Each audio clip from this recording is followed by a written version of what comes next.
সালাতু সালাম জানাই, বলেন সুবহানাল্লাহ। ওই নবী কি বাবা আমার আপনার মতো নেই? চিৎকার করে কোন আমার আপনার মতো নেই?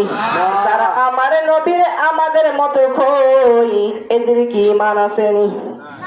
থাকবেনি।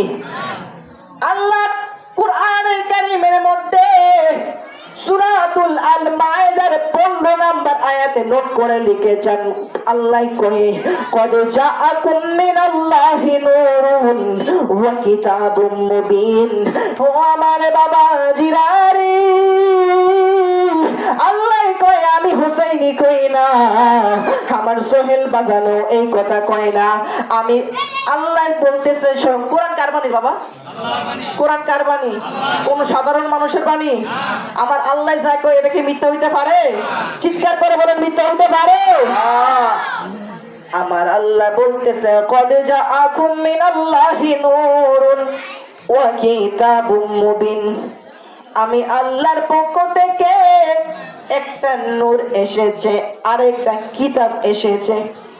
এখন অনেকে এটার তাফসীর করে এই নূর নাকি আল কোরআন। না না না, এই নূর হলো আমার নূরের নবী রহমাতুল লিল আলামিন। এবং যারা নাহু সরফ ভালো বুঝে তারা এটা বুঝবে, কদ জাআকুম মিনাল্লাহি নূরুন ওয়া কিতাবুম মুবিন।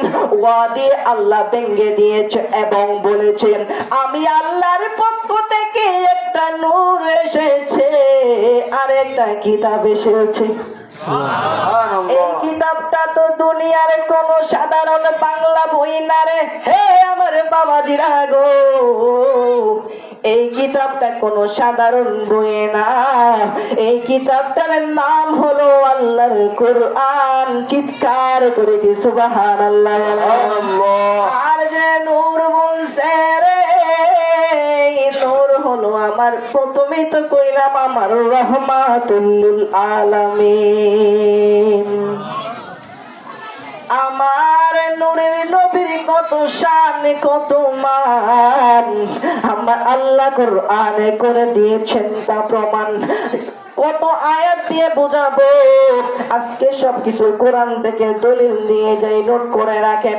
আল্লাহ আরো বলতেছে ওয়ারফানা লাকা যিকরাক ইয়া রাসূলুল্লাহ ইয়া হাবিবাল্লাহ। ও মায়ার নবী গো, ও মায়ার নবীজি, আমি আপনার শানকে, আমি আপনার আজমতকে বুলন্দ করে দিয়েছি, বলেন বাবা সুবহানাল্লাহ।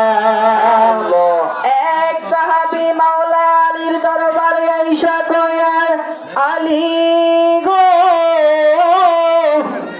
ও আলী, আমি নামাজের মধ্যে দাঁড়াইলে আমার ঘর বাড়ির কথা মনে পড়ে যায়, আমি নামাজে দাঁড়াইলে আমার বউয়ের কথা মনে পড়ে যায়, আমি নামাজে দাঁড়াইলে আমার সংসারের কথা মনে পড়ে যায়। আজকে বাজান আপনাদের কাছে বিচার দিয়ে গেলাম, প্রশ্ন রাখলাম, সারা জীবনের মধ্যে যত ঘোরাফেরা করবেন দেখবেন দুনিয়ার কথা মনে পড়ে না, কিন্তু যখন নামাজ দাঁড়াইবেন, নামাজ শুরু করবেন, আল্লাহু আকবার বলে দাঁড়াই যাবেন, তখনই যা কথা আছে সব মনে পড়ে, ঠিক কিনা? এছাড়া দুনিয়াবি কাজ করেন দেখবেন এত কথা মনে পড়ে না, নামাজের মধ্যে দাঁড়াইলে সব কথা মনে পড়ে, ঠিক না? ঠিক। ওই পাগলা মাওলা আলীর দরবারে আয়েশা বিচার দেই, ও আলী, আমি নামাজের মধ্যে দাঁড়াইলে আমার ঘর বাড়ির কথা মনে পড়ে যায়, আমি নামাজে দাঁড়াইলে আমার সংসারের কথা মনে পড়ে যায়। ও আলী গো, আমার নামাজটা কি হইব নি? এবার মাওলা আলী ডাক দিয়ে কয়ে পাগলা রে,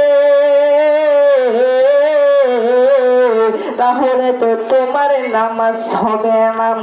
এই পাগলা দুইটা চোখের পানি চাইরা কয় আলী গো, আমার নামাজটা কেন হবে না?